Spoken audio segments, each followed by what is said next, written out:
Your motorcycle is probably going to get ruined while sitting outside during this lockdown. But we're going to solve that with 6 simple steps. I'm Ogiyef. Now, keeping your motorcycle clean and dry will ensure that the metal parts and your body panels on the motorcycle do not get affected over time while it's being left outside parked. What I did is I washed my motorcycle a couple of weeks ago and left it out in the afternoon sun to dry out naturally. Doing this will also ensure that any dust or hard water that was left behind from the wash doesn't leave behind any discoloration or patches on the paintwork of the motorcycle.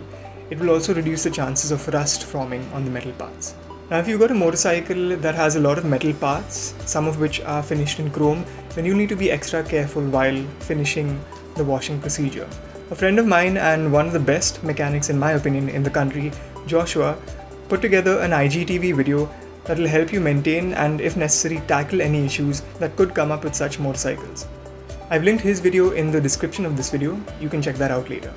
Now, some of you may have rodents that like to get onto your motorcycle and pretend that they are biker mice from Mars, but they only end up eating up the wires and other rubber parts on your motorcycle. If you've got that problem, I've got a bonus tip and I'll share that at the end of the video. Stick around for that one. Now, if you live in a city like Mumbai, where because of our proximity to a large water body, salty and humid ocean air can cause corrosion to occur a lot faster than usual. You need to make sure that the critical moving components of your motorcycle that are made of metal are lubricated properly. Now, while you could use this time to do a lot more to your motorcycle if you had indoor parking, I wouldn't recommend going outdoors at such a time just to work on your motorcycle. It's better to be safe than sorry. The basic stuff you could do is clean and lubricate the chain, clutch and brake cables, levers, ignition keyhole, and the main stand. Now, while this might not be the best time to be spending on fuel because of the fuel prices in India, it is recommended that you have a full tank of fuel inside your motorcycle. Reason being that there's condensation that takes place and moisture building up inside the fuel tank, which could then rust the upper half of the fuel tank if it's not completely filled. The only risk here is that the fuel could go bad after some time if it's not been used. Now, hopefully the lockdown doesn't last for that long and your fuel is still good to go once the lockdown ends and you get on your motorcycle and start riding. Another solution is to use something called as a fuel stabilizer along with the fuel in your fuel tank. What this does is it extends the life of your fuel and you should then be able to ride your motorcycle even after a few months of it just sitting down there with the same tank of fuel. Only issue with that though is that there's limited availability of that. I wouldn't advise you to get out of your house to go and buy fuel stabilizer only, and online stores aren't really selling fuel stabilizer. They're only delivering the essentials. Fuel stabilizer isn't one of the essentials. There are a few people who ask you to under or over inflate your motorcycle tires when it's being parked. I wouldn't recommend that you do either of those two. Have them inflated to the recommended pressure based off your owner's manual. If your motorcycle has a center stand, use it. Lift both wheels off the ground. If it doesn't and you've got a paddock stand for the front and the rear wheel, use them also. If none of those options are available, it's fine to use a side stand too. In fact, I use that right now. Just make sure that whenever you go down to start your motorcycle to warm it up, that you move your motorcycle either forward or backward. What this does is it avoids any flat spots from being created on those 2 points where your motorcycle's weight has been sitting all week long. Now, depending on the age and the type of battery that you're running on your motorcycle, it may be able to hold the charge for at least a month or maybe even more. If you've got a relatively new battery and you've been riding your motorcycle frequently before the lockdown, then you really don't need to worry so much. You can disconnect the battery terminals and leave your motorcycle as is. The charge should still be there after a few months of not being used.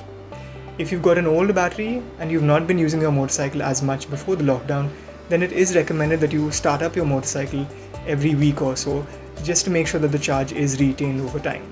If you've got any additional accessories like chargers or auxiliary lights that are directly connected to your battery, now would be a good time to disconnect them. Otherwise, they'll unnecessarily drain the charge from your motorcycle and you might not be able to start it up when all of this ends. Another option is to use a trickle charger, but if you don't already have one, odds are you're not going to be able to buy one anytime soon. Now that you've prepared your motorcycle for storage, it's time to park it. While our skin can use its fair share of vitamin D, sunlight isn't really great for motorcycles, at least not left out in the sun for a long period of time. Rubber parts can get crusty and hard, paint starts fading, and pigeons suddenly start to channel their inner Picassos and use your motorcycle as canvas. If you've got a garage or any space in some shade where you can park your motorcycle anywhere apart from under a tree, then you're all good to go, don't need to worry. If you don't, it is recommended that you use a motorcycle cover. Now I personally use this motorcycle cover from Rider Gears, which is meant for a motorcycle that's a lot larger than my RC390, so it covers everything right down to the wheels also. So even if your own dog decides to go and take a piss on the motorcycle, it's not going to cause any problems. Yeah, I'm talking to them about you. Now about that bonus tip, it's a tip shared by Joshua during a live session earlier this month. What he recommended is that you get some chewing tobacco, so go out and find the cheapest quality chewing tobacco you can find and sprinkle that around your motorcycle and on the engine also. The smell of that keeps rodents away, so you shouldn't really have them biting at your wires. Now there's a lot of things that we can do to our motorcycles to make sure that they run well now and after the lockdown ends too. If you've got ideas or tips which you'd want to share besides the ones I've shared in this video, please go ahead and mention them in the comment section. I'm sure a lot of people would benefit from it. As always guys, at least wear your masks when you head out of your house and stay safe. It's a freaking jungle out there. Goodbye. Parcel the great bag. Came up, you can't hate that. Self-made, you can't take that. Yeah, self-made, you can't make that. Some said I need a record deal, I need a co-sign, I need a Dre track. But all the time I had a mean flow, I had a cold grind, and that's a great match. Payback, codes and I make racks. And my pockets gon' stay fat, cause I murk beats and I slay.